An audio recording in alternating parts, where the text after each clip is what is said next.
চরিলাম পুরানবাড়ি গ্যারেজে থেকে বলেরো গাড়ির চাকা খুলে নিয়ে গেল চোরের দল। থানায় অভিযোগ দায়ের। গ্যারেজে নিরাপদ নেই গাড়ি। নেশার টাকার জোগাড় করতে বিশালগড় থানাধীন উত্তর চরিলাম গ্রাম পঞ্চায়েতের অধীন পেট্রোল পাম্প সংলগ্ন চরিলাম পুরানবাড়ি এলাকায় গ্যারেজে থেকে সোমবার গভীর রাতে গাড়ির চাকা চুরি করে নিয়ে গেল চোরের দল।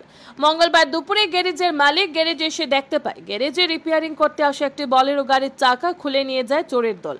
এই নিয়ে গ্যারেজে দ্বিতীয়বার চুরিকাণ্ড সংঘটিত করেছে চোরের দল। গ্যারেজের মালিক জানান, এ সমস্ত চুরির ঘটনায় বর্তমানে আতঙ্কিত গ্যারেজ ব্যবসায়ী সহ এলাকাবাসী।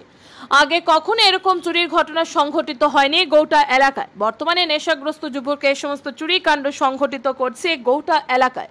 গ্যারেজ মালিক জানান, বর্তমানে নিরাপদে নেই গ্যারেজে রাখা গাড়ি। যে কোনো মুহূর্তে গাড়ির প্রয়োজনীয় পার্টস খুলে নিয়ে যেতে পারে চোরের দল। এ বিষয়ে বিশালগড় থানায় একে অভিযোগ দায়ের করেন গ্যারেজের মালিক। তবে অভিযোগ দায়ের করে কি হবে? সমস্ত চোরদের টিকিট না গেলেও পেতে পারবে না পুলিশ।